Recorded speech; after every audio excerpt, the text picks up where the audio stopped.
महाराष्ट्र में एमवीए की आखिरी मीटिंग, सीट शेयरिंग पर बनी बात, प्रकाश आंबेडकर ने फंसाया पेच। महाराष्ट्र में महाविकास अघाड़ी एमपीए की आज आखिरी बैठक सीट शेयरिंग को लेकर हुई। यह बैठक मुंबई के ट्राइडेंट होटल में लगभग 4.5 घंटे चली, लेकिन आज भी सीट शेयरिंग को लेकर कोई फैसला नहीं हुआ। एमवीए यानी कि यूबीटी, कांग्रेस और शरद पवार गुट के सभी बड़े नेता मीटिंग में मौजूद थे, लेकिन घंटों की मशक्कत के बाद भी जब बाहर निकले तो सीट शेयरिंग को लेकर कोई नई खबर इन नेताओं के पास नहीं थी। अलबत्ता आज एमपीए के नेताओं ने ये जरूर दावा किया कि सीट शेयरिंग को लेकर एमवीए की अब कोई बैठक नहीं होगी। यह आखिरी बैठक थी और सभी सीटों पर चर्चा पूरी हो गई।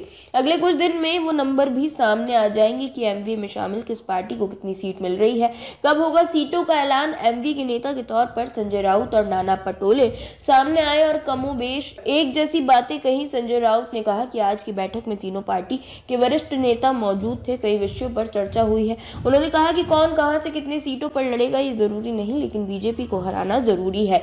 इस पर एमवीए काम कर रही है। आगे की बैठक शरद पवार, उद्धव ठाकरे और कांग्रेस खेमे के सीनियर नेताओं के बीच होगी। इसमें ऐलान किया जाएगा कि कौन सी पार्टी कितनी सीट पर लड़ेगी। वीवीए ने मांगी 27 सीटें। वहीं एमवीए की बैठक में प्रकाश अंबेडकर की पार्टी ने फिर चौंकाया है। प्रकाश अंबेडकर खुद एमवीए की मीटिंग में नहीं आए। उनकी पार्टी के नेता धैर्यवर्धन पुंडकर इसमें शामिल हुए। उन्होंने अंबेडकर की तरफ से जो प्रस्ताव एमवीए को दिया वह सहयोगी दलों के गले उतरने जैसा नहीं है। बताया जा रहा है कि 48 लोकसभा सीटों में से 27 अकेले प्रकाश अंबेडकर की पार्टी ने ही मांग ली है। उनका तर्क है कि वह लोकसभा के लिए लंबे समय से काम कर रहे हैं और 27 में से कुछ एक सीट पर वो समझौता कर सकते हैं, बाकी पर नहीं। जाहिर है बात एमवीए नेताओं के गले उतरने वाली नहीं है। ऐसे में प्रस्ताव देने के बाद धैर्यवर्धन पुंडकर वहां से निकल गए।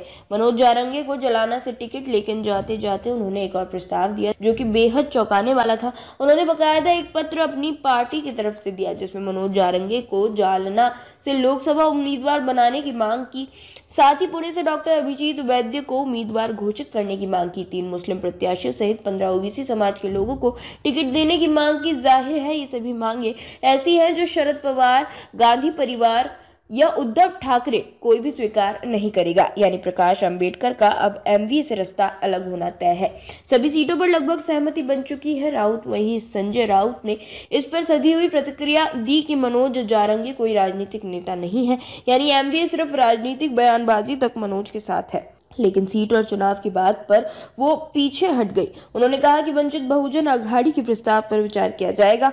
उनका हक है अपनी मांग रखना। हम चाहते हैं कि प्रकाश अंबेडकर हमारे साथ आए। अब कोई और बैठक नहीं होगी। सभी सीटों पर लगभग सहमति बन चुकी है। आगे की बैठक उद्धव ठाकरे, शरद पवार, प्रकाश अंबेडकर की बैठक होगी और सीट बंटवारे का ऐलान किया जाएगा।